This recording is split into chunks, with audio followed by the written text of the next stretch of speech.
Selamat pagi teman-teman semuanya.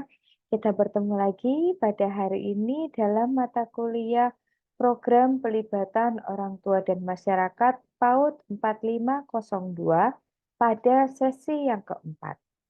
Semoga teman-teman semuanya sehat semuanya ya. Pada sesi ini kita akan belajar tentang pelibatan orang tua dan masyarakat dalam masalah kekerasan pada anak usia dini.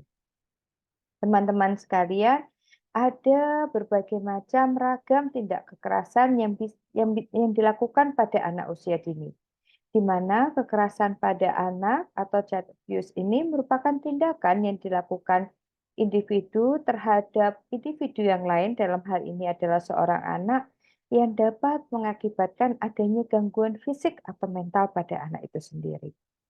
Ragam tindakan kekerasan ini yang pertama dalam bentuk physical abuse atau kekerasan fisik, di mana kekerasan ini bisa membuat anak terluka secara fisik dan juga dilakukan secara sengaja.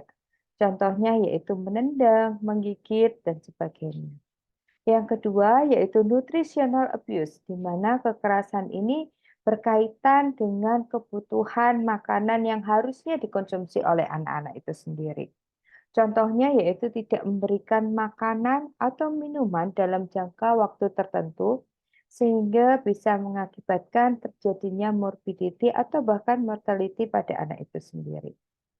Yang ketiga yaitu sexual abuse, di mana tindakan ini dilakukan secara paksa dari orang dewasa yang dilakukan terhadap anak-anak, dan hal ini akan berakibat fatal terutama bagi perkembangan anak tersebut pada saat dewasa.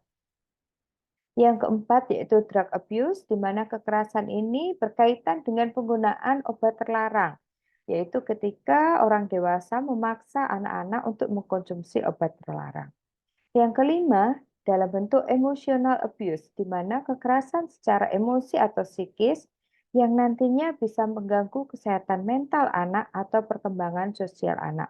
Contohnya di sini adalah membentak anak sehingga anak merasakan adanya gangguan terhadap psikisnya, atau kurang memberikan pujian yang positif pada anak, atau membandingkan satu anak dengan anak yang lain, meskipun buat kita itu bukan merupakan hal yang serius, tapi bagi anak-anak itu bisa berdampak yang serius.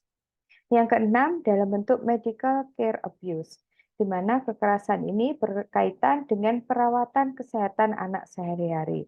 Sebagai contoh, misalnya anak sakit tetapi tidak dilakukan terapi atau pemberian obat untuk penyembuhan penyakitnya itu.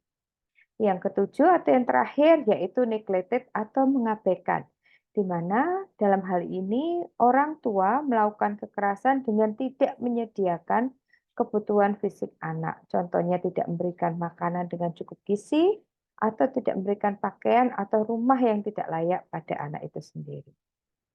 Kemudian bagaimana cara kita bisa mengenali anak usia dini tersebut mengalami suatu tindak kekerasan?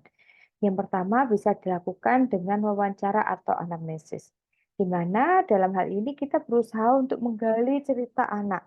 Apa yang sudah dialami, termasuk di dalamnya adalah kekerasan yang dialami. Kemudian dalam hal ini kita bisa menggunakan berbagai macam ilustrasi, supaya anak bisa paham dan menjawab dengan baik. Misalnya dengan gambar, dengan boneka, atau dengan hal yang lain yang bisa dipahami oleh anak.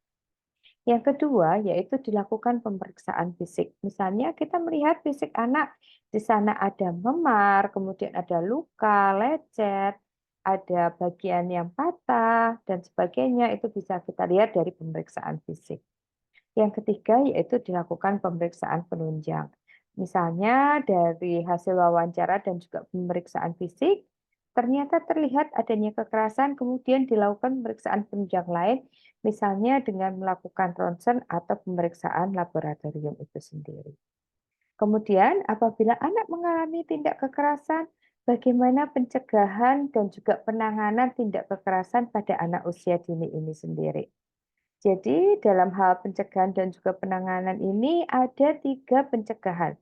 Yang pertama yaitu pencegahan primer, di mana meliputi perawatan anak dan juga pelatihan life skill bagi anak, sehingga bisa menyelesaikan konflik tanpa adanya kekerasan, kemudian dilakukan komunikasi yang efektif. Yang kedua yaitu melalui pencegahan sekunder, seperti meningkatkan keterampilan dalam hal pengasuhan orang tua. Dan yang ketiga yaitu pencegahan tersier untuk meningkatkan kemampuan pengasuhan yang menjaga agar perlakuan yang salah tidak akan terulang lagi.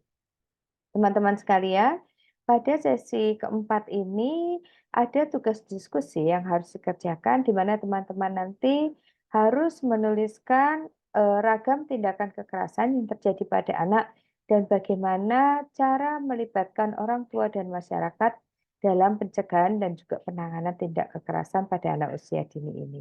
Mohon bisa dikerjakan tepat waktu sehingga bisa segera dilakukan penilaian. Terima kasih semuanya, tetap semangat dan selamat pagi semua.